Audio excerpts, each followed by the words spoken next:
Bajari Namai Darug Narawa, or good to see you on Darug country. My name is Eva and I'm a learning producer for Museums of History New South Wales. And today we are at Rouse Hill Estate for our session on interactive and sensory activities. Before we begin, I would like to pay my respects to Aboriginal people by acknowledging we are on Aboriginal land today, and I extend that respect to all elders past, present and emerging.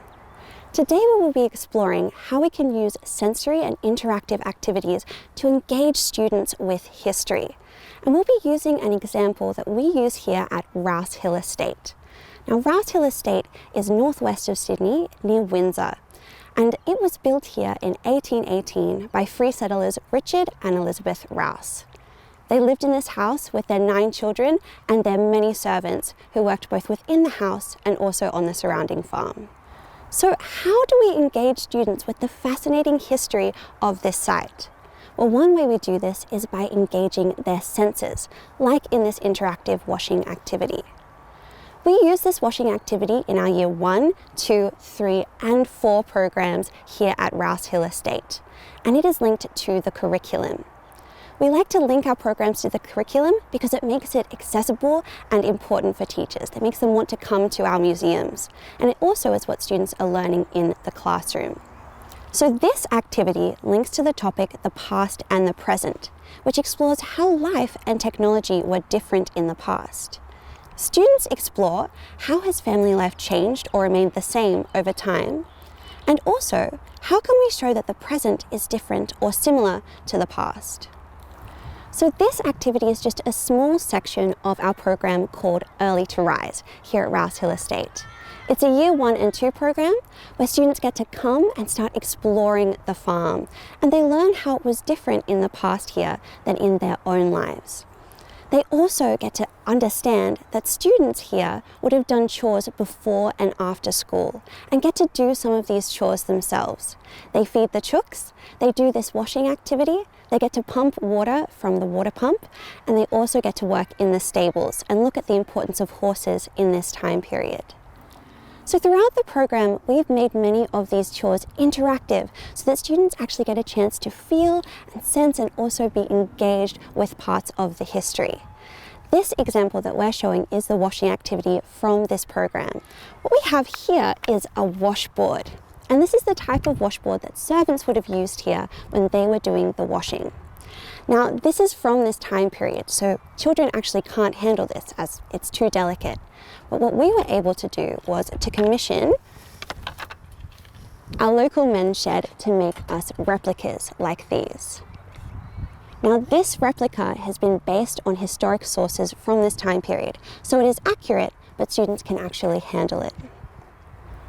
So I'm going to introduce you to Tiana, one of my fellow learning producers, and she's going to take you through the activity just as the students would experience it.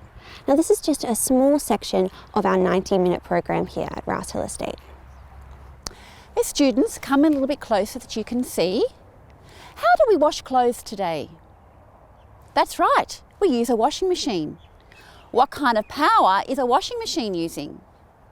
Correct, electricity. So here, Tiana is getting the students to consider what technologies they use in their life and what their life is like. This primes them to start thinking about how technology in the past might be different. Come and look at the soap, which is in block form.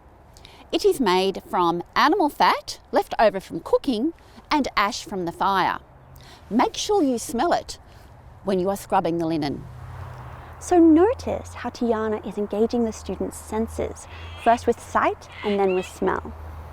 How do you think we would use these items today? So at this stage in our program, the students would be demonstrating this, allowing them to think how the objects would work by doing and not just being told. We're all going to have a turn of scrubbing and washing the clothes. Please make a line here and I shall demonstrate. You are going to take one item of clothing,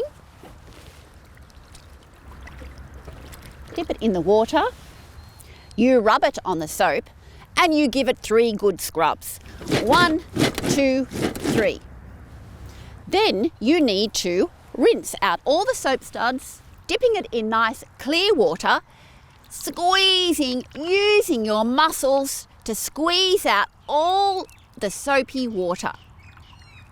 Once you've done that, giving it a shake, and now you're going to hang it on the line. Studies show that through multi-sensory activities, students not only take in more information, but they also retain more information as well. This is because with each sense that they engage, hearing, sight, smell, touch, they are opening a new pathway for them to take in and gather information.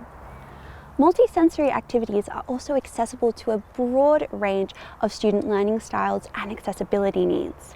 So this means that this activity can be enjoyed by every student.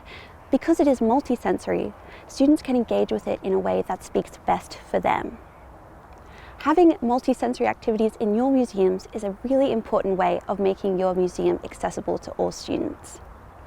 So you've seen one way that we've incorporated interactive and sensory activities into our learning programs, and thank you so much, Tiana, for demonstrating that activity.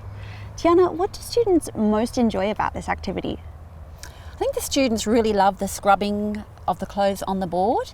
They really enjoy the concept of using their muscle power, and I think they get enormous satisfaction from starting the process of washing the clothes and have a lovely end result of hanging them on the line. They feel very proud of themselves. And why are interactive and sensory activities so important in learning programs? Well, I think because they go beyond just theory, they go into practicality, and they are tangible activities that children remember more. And it appeals to children who like to learn by touching, smelling, listening. So it's great for a whole variety of learners, and therefore it's a very memorable experience for them all. So today you've seen one way that you can incorporate interactive and sensory activities into your museum programs. But there might be other ways that you could include it as well. Maybe you could think about doing a cooking activity, using old rolling pins and cooking equipment to make dough where they can touch and smell and even taste the outcome of the bread. You might also think of old ways of communication, using a typewriter or an ink and quill. The students are invited to participate in the work, to learn through participation, action, and imagination.